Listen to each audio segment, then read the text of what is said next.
We notice that making transactions one after the other can be a bit stressful.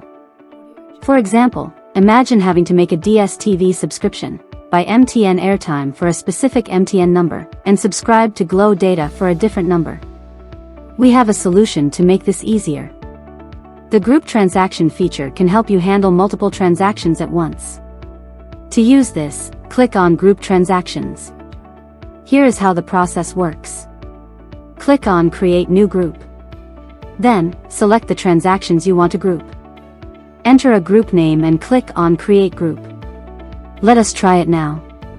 Click on Create New Group. Then, click on Multiple Transactions.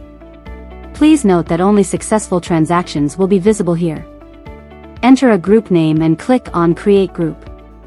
Press OK to confirm. These are the group transactions.